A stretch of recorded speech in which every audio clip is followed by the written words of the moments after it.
नमस्कार दोस्तों, मैं हूं एस्ट्रोलॉजर मीनाक्षी और आज के इस वीडियो में बहुत बहुत स्वागत करती हूं आप सभी मीन राशि वाले जातकों का।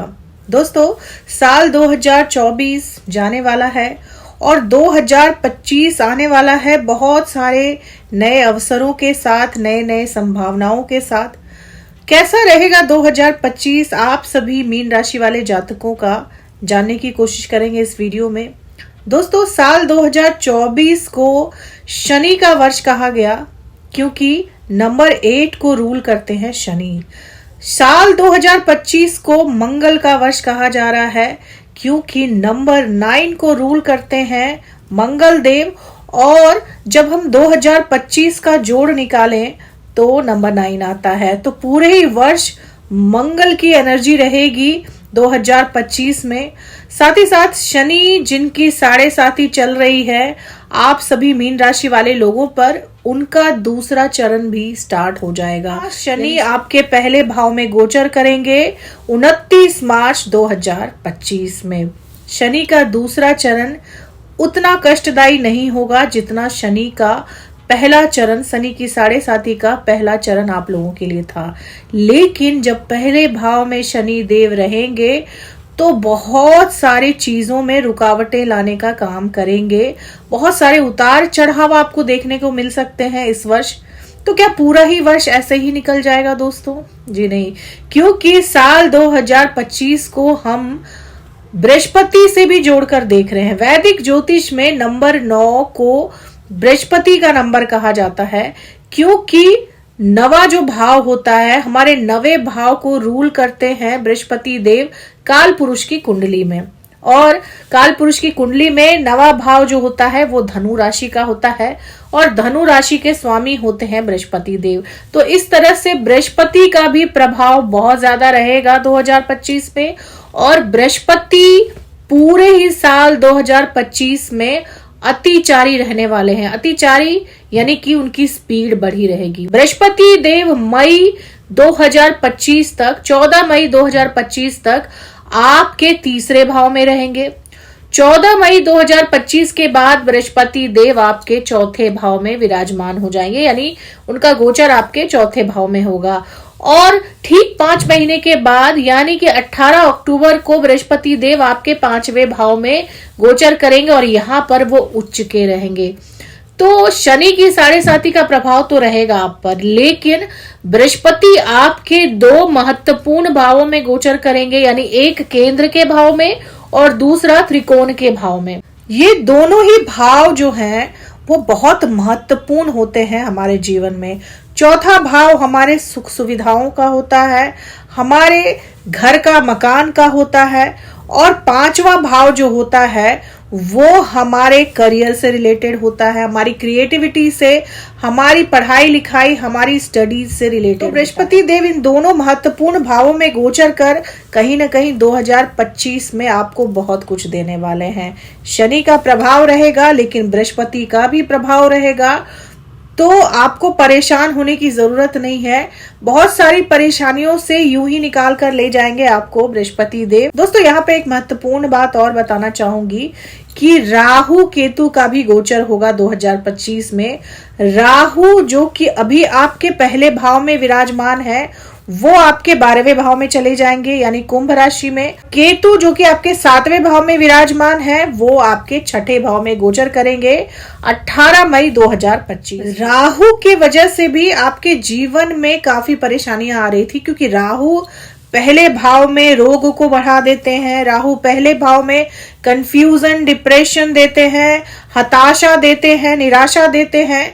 और केतु 7वें भाव में बैठकर आपकी छवि को खराब करते हैं, आपके काम काजों में बाधा लाते हैं, आपके रिलेशनशिप आपके पति या पत्नी से खराब करवाते हैं, आपके विवाह में रुकावट लाते हैं, संतान होने में रुकावट लाते हैं। तो राहु केतु भी जब यहां से हटेंगे तो बहुत राहत देंगे आपको। तो आइए जानते हैं कि क्या प्रभाव रहेगा 2025 में मीन राशि वालों पर इन सभी गोचरों का और कैसा रहने वाला है 2025 आपके लिए। सबसे पहले शुरुआत करेंगे आपके सेहत की। तो मार्च तक आपकी सेहत जो है वो उसमें बहुत सारे उतार चढ़ाव आपको देखने को मिलेंगे। छोटी मोटी परेशानियां आपको लगी रहेंगी, आपको थकान बहुत ज्यादा रहेगी भाग दौड़ की वजह से, आपकी हड्डियों में दर्द रह सकता है, खासकर पांव की हड्डियों में दर्द रह सकता है, आपको एंजाइटी, डिप्रेशन, माइग्रेन की शिकायत रह सकती है 29 मार्च तक। 18 मई 2025 के बाद आपकी ये परेशानियां कम हो जाएंगी बहुत हद तक, लेकिन आपको अपने आप को निगेटिव होने से बचाना होगा, क्योंकि शनि देव पहले भाव में जब आते हैं तो निगेटिविटी देते हैं। कहीं ना कहीं आपकी खुद की सोच ही आपकी सेहत को प्रभावित करती है। आप जैसा सोचते हैं आपकी सेहत वैसी ही रहती है। अगर आप ये सोचेंगे कि मैं बहुत बीमार हूं, थका हुआ हूं, तो आप वैसे ही रहेंगे। और आप सोचेंगे कि नहीं, मेरे में बहुत एनर्जी है, मैं बहुत कुछ कर सकता हूं, तो आप अपने आप में एक स्फूर्ति महसूस करेंगे। तो शनि यहाँ पर बैठकर आपको वैसे ही परिणाम देते हैं जैसे आप सोचते हैं। तो आपको पॉजिटिव रहना है, ज्यादा से ज्यादा पॉजिटिव रहना है, तभी आप एंजाइटी और डिप्रेशन से बाहर आ सकेंगे। राहु का प्रभाव मई 2025 से नहीं रहेगा, तो आपकी सेहत में जो परेशानियां आ रही, आपके ऐसे रोग जिससे आप पिछले 1-1.5 साल से परेशान थे, उन सभी से आपको निजात मिल जाएगा। लेकिन मानसिक तनाव आपको रह सकता है। मानसिक तनाव की कमी के लिए आपको मेडिटेशन करना होगा, आपको पॉजिटिव रहना पड़ेगा, क्योंकि शनि भी जब पहले भाव में रहेंगे तो कहीं ना कहीं आपको मानसिक तनाव देंगे। सेहत आपकी अच्छी रहेगी, लेकिन मानसिक तनाव आपको रह सकता है। अब बात करें आपके धन की, आपके व्यापार की, तो आपके दूसरे भाव के स्वामी हैं मंगल देव, और मंगल देव का वर्ष है 2025। तो कहीं ना कहीं आपके धन के मामले में भी आपको बहुत ज्यादा फ्लक्चुएशन, बहुत ही ज्यादा फ्लक्चुएशन देखने को मिलेगा। आपके धन के मामले में आप उतार चढ़ाव देख सकते हैं, लेकिन धन की आपको परेशानी जो अभी तक चल रही थी वो 14 मई 2025 के बाद दूर हो जाएगी। जैसे ही बृहस्पति देव आपके चौथे भाव में गोचर करेंगे, यानी कि मिथुन राशि में गोचर करेंगे। बृहस्पति देव चौथे भाव में दूध का सागर कहलाते हैं दोस्तों। तो धन की जो परेशानियां आपको हो रही हैं अभी, वो मई 2025 के बाद दूर होती हुई दिखाई दे रही हैं। कहीं ना कहीं से आपको धन का स्रोत जरूर दिखाई देगा। आपकी नई नौकरी लग सकती है, नया व्यापार शुरू कर सकते हैं। हाँ, व्यापार शुरू करने से पहले दोस्तों आपको एक बात का खास ध्यान रखना है कि पार्टनरशिप में आपको व्यापार नहीं करना है 2025 में, नहीं तो आपको व्यापार में धोखा मिल सकता है। साथ ही साथ नया व्यापार अगर आप शुरू करें तो उससे पहले पूरी तरह से जांच पड़ताल कर ले कि मुझे इस चीज में अपना पैसा लगाना चाहिए या नहीं, क्योंकि शनि की दृष्टि आपके 10वें भाव पर रहेगी। तो हो सकता है कि अगर आपने जल्दबाजी में फैसला लिया तो आपको नुकसान उठाना पड़े, लेकिन मई 2025 के बाद आप नया व्यापार शुरू करें, क्योंकि बृहस्पति की भी दृष्टि रहेगी आपके 10वें भाव पर। तो मई के बाद अगर आप व्यापार शुरू करते हैं तो आपको उसमें 100% लाभ जरूर होगा। वो लोग जिनका विवाह तय नहीं हो रहा था, जो काफी समय से केतु की वजह से विवाह तय होने का इंतजार कर रहे थे, जिनकी विवाह में रुकावटें आ रही थी, उनका विवाह तय हो सकता है, क्योंकि केतु 7वें भाव में संबंधों में दरार लाते हैं, विवाह तय होने में परेशानियां लाते हैं, साथ ही साथ संतान होने में भी परेशानियां लाते हैं। तो इन तीनों ही चीजों में आपको लाभ देखने को मिल सकता है मई 2025 से लेकर दिसंबर 2025। दोस्तों, इसके अलावा बात करें विद्यार्थियों की, तो अक्टूबर 2025 के बाद विद्यार्थियों के लिए बड़ा ही अच्छा समय है, क्योंकि बृहस्पति यहाँ आ जाएंगे। बृहस्पति आपके 5वें भाव में उच्च के होकर बैठ जाएंगे, पहले भाव के स्वामी त्रिकोण में आकर बैठ जाएंगे। तो आपके लिए भाग्य के रास्ते ऐसे ही खुल जाएंगे दोस्तों। लगभग बहुत सारी परेशानियां आपकी दूर हो जाएंगी। विद्यार्थी उच्च शिक्षा के लिए बाहर जा सकते हैं, अच्छे संस्थान में उनका दाखिला हो सकता है, पढ़ाई में बहुत अच्छी तरह से वो कंसंट्रेट कर पाएंगे और शिक्षा में अच्छा प्रदर्शन भी करेंगे। अगर आप कंपटीशन वगैरह की तैयारी करते हैं या कर रहे हैं तो अक्टूबर तक आपको कोई अच्छी खुशखबरी सुनने को मिल सकती है। ऐसे लोग जो संतान प्राप्ति के लिए काफी लंबे समय से कोशिश कर रहे थे, उनके लिए अक्टूबर 2025 बहुत ही अच्छा समय है। आपको संतान से संबंधित खुशखबरी सुनने को मिल सकती है, क्योंकि बृहस्पति देव आपके 5वें भाव में उच्च के रहेंगे, तो आपकी मनोकामनाओं को पूरा करने का काम बृहस्पति देव करेंगे, क्योंकि आपके पहले भाव के स्वामी ही हैं, आपके राशि के स्वामी बृहस्पति देव हैं। और जब वो त्रिकोण में रहेंगे, जब वो केंद्र में रहेंगे, तो मुसीबतों से निकालने का काम वो जरूर करेंगे। हर कदम पे आपको महसूस होगा कि परेशानियां हैं। ऐसा नहीं है कि आपको बिल्कुल स्मूथ सरफेस मिलेगा और जिंदगी की गाड़ी बिल्कुल स्मूथ चलेगी। परेशानियां आएंगी, रुकावटें आएंगी, लेकिन आप देखेंगे कि आपको एक दैविक सहायता मिल रही है। कहीं ना कहीं से आपको मदद मिल रही है, और उस मदद से आप उस परेशानी से बाहर निकल जाएंगे। क्योंकि दोस्तों, बृहस्पति जो है वो देव गुरु, और जब देव गुरु साथ देते हैं तो देवता भी आपका साथ देते हैं, आपके इष्ट देव आपका साथ देते हैं, आपको परेशानियों से निकालने का काम करते हैं। आप स्पिरिचुअल हो जाएंगे, आप धार्मिक हो जाएंगे, ईश्वर में आपकी आस्था बढ़ जाएगी। साढ़े साथी से डरने की भी जरूरत नहीं है दोस्तों, क्योंकि शनि कर्म फलदाता है। अगर आपके कर्म अच्छे रहेंगे, आप अच्छे काम करेंगे, अपनी गलतियों से सीखने का काम करेंगे, गलतियों को दोहराएंगे नहीं, तो शनि देव आपको अच्छे परिणाम भी देते हैं। साढ़े साथी के दौरान शनि अच्छे परिणाम भी देते हैं अगर आप अपने कर्मों को अच्छा रखते हैं। तो बहुत सारे लोग जो हैं वो साढ़े साथी के नाम से ही डर जाते हैं कि साढ़े साथी है तो शनि तो हमारी बिगाड़ के ही जाएंगे। लेकिन शनि आपको सिखाते हैं, आपको आपके हायर गोल तक पहुंचाने का काम करते हैं। रास्ते वो स्मूथ नहीं देते, परेशानियां ला ला कर रख देते हैं आपके सामने, लेकिन निकालने का काम भी शनि देव ही करते हैं। बस आपको अपने कामों को करते जाना है। आप दोस्तों, राहु आपके 12th हाउस में रहेंगे मई के बाद, तो कहीं ना कहीं आपके खर्चे बहुत बढ़ जाएंगे।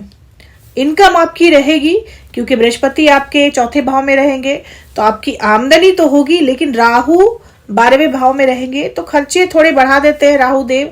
आपके एक्सपेंसेस जो हैं वो ज्यादा हो जाते हैं। साथ ही साथ दोस्तों, राहु की एक खास बात है कि राहु जब आपके 12वें भाव में रहते हैं तो नींद से जुड़ी परेशानी आपको देते हैं। हालांकि राहु 12th हाउस में खराब रिजल्ट नहीं देते, लेकिन ऐसे लोग जो हैं वो रात में जाग कर अपना काम करना ज्यादा पसंद करते हैं। हो सकता है कि आप जहां काम करते हैं वहां पर आपकी नाइट ड्यूटी लग जाए या नाइट शिफ्ट हो जाए आपकी। इसके अलावा आप घर पर रहकर रात में ज्यादा कंसंट्रेट कर पाएंगे अपने कामों पर, अपनी पढ़ाई पर। तो राहु जो है वो रात में जगाने का काम करते हैं, नींद खराब करते हैं आपकी, या फिर जागना पसंद होता है लोगों को, रात में जागकर काम करना पसंद होता है। 6ठे भाव में केतु बहुत अच्छे परिणाम देते हैं दोस्तों। आपके डिस्प्यूट, आपके कोर्ट कचहरी के मामले जो भी चल रहे हैं, ऐसे डिस्प्यूट जिनके चलते आप परेशान चल रहे थे, उन सब का निपटारा कर देते हैं केतु 6ठे भाव में आकर। क्योंकि केतु जहां बैठते हैं वहां की चीजों से आपको अलग कर देते हैं। और 6ठा भाव डिस्प्यूट का भाव होता है, रोग, ऋण और शत्रु का भाव होता है। तो इन तीनों से ही निकालने का काम केतु करेंगे आपके 6ठे भाव में बैठकर। तो केतु 6ठे भाव में खराब रिजल्ट नहीं देते हैं दोस्तों। केतु आपके 6ठे भाव में बैठकर आपकी तकलीफों को, आपकी शारीरिक तकलीफों को कम करते हैं। आपके जो लोन्स हैं उससे आपको छुटकारा मिल सकता है, आपके कर्जे जो हैं उससे आपको छुटकारा मिल सकता है, या फिर उसको चुकाने का कोई रास्ता मिल सकता है आपको मई 2025 के बाद। और आपके जो शत्रु हैं वो भी आपसे डरते हैं, वो भी अब आपको नुकसान पहुंचाने से डरेंगे। आप कहीं ना कहीं शत्रुओं पर हावी रहते हैं। मई 2025 के बाद आपको नौकरी मिल सकती है, या फिर नौकरी में पदोन्नति मिल सकती है। नया व्यापार भी आप शुरू कर सकते हैं मई 2025 के बाद। 2025 में आपको सबसे ज्यादा सावधानी किस बात से रखनी है दोस्तों? क्योंकि शनि आपके पहले भाव में रहेंगे, तो शनि दृष्टि डालेंगे आपके 3रे भाव में, आपके 7वें भाव में और आपके 10वें भाव में। तो आपको अपने भाई बहनों से झगड़ा मोल नहीं लेना है, किसी तरह का डिस्प्यूट नहीं करना है। हो सकता है कि आपके छोटे भाई बहनों से प्रॉपर्टी को लेकर आपका कोई डिस्प्यूट हो जाए। इसके अलावा आपके पति या पत्नी की सेहत खराब हो सकती है, क्योंकि शनि की दृष्टि रहेगी आपके 7वें भाव में। तो अपने स्पाउस का खास ख्याल रखें, अपने पति या पत्नी का खास ख्याल रखें। इसके अलावा पति पत्नी के बीच में गलत फहमियां बढ़ सकती हैं, बेफजूल के झगड़े बढ़ सकते हैं। तो आपको इस बात का भी ध्यान रखना है 2025 में। ऑफिस में आपके नीचे काम करने वाले लोगों से आपको परेशानी हो सकती है, या फिर आपके कलीग जो आपके साथ काम करते हैं उनसे भी परेशानी हो सकती है, क्योंकि 10वें भाव पर दृष्टि रहेगी शनि देव की। तो आपके जो कलीग हैं वो आपको परेशान कर सकते हैं, आपके पीठ पीछे आपकी बातें कर सकते हैं, या फिर आपके खिलाफ षड्यंत्र भी कर सकते हैं। हालांकि केतु छठे भाव में रहेंगे तो उनको सक्सेसफुल नहीं होने देंगे, लेकिन आपको मानसिक तनाव रह सकता है इन सब चीजों से। वाहन तेजी से ना चलाएं, ज्यादा हड़बड़ी में किसी भी काम को ना करें, नहीं तो हो सकता है कि उस हड़बड़ाहट में आप कुछ ऐसा कर बैठें जिससे आप ही का नुकसान हो। बात करें उपाय की, तो उपाय आपको शनि का करना है, क्योंकि 7.5 का दूसरा चरण रहेगा, तो शनि का उपाय आपको करना ही चाहिए। आपको प्रत्येक शनिवार को शनि मंदिर में जाकर सरसों के तेल का दीपक जलाना है, और उस सरसों के तेल में आपको काले तिल जरूर डालने हैं। शनि मंदिर जब जाएं तो वहां पर कोशिश करें कि आप अपने चप्पलों को या जूतों को छोड़कर आ जाएं। किसी भी शनिवार आप वहां जाएं और पुराने चप्पल पहन के जाएं और उसको छोड़कर आ जाएं, और फिर उस चप्पल को आपको वापस नहीं लाना है घर। दोस्तों, ऐसा करने से 7.5 का जो प्रभाव है वो थोड़ा कम हो जाता है। इसके अलावा आप पीपल के पेड़ में पानी डाल सकते हैं शनिवार के दिन, और शंकर भगवान का जलाभिषेक जरूर करें शनिवार के दिन, वो भी काले तिल डालकर। यानी कि जो जल है जिससे आप जलाभिषेक करेंगे उसमें काले तिल जरूर डाल दें। कोशिश करें कि शनिवार को छोड़कर और किसी भी दिन आप काले कपड़े ना पहने। तो दोस्तों, ये थी मेरी एनालिसिस मीन राशि वालों के लिए 2025 की। अगर वीडियो अच्छी लगी हो तो चैनल को सब्सक्राइब करें, लाइक करें, शेयर करें, कमेंट करें और बेल आइकन जरूर दबा दें दोस्तों। तब तक के लिए जय माता दी, जय श्री राम।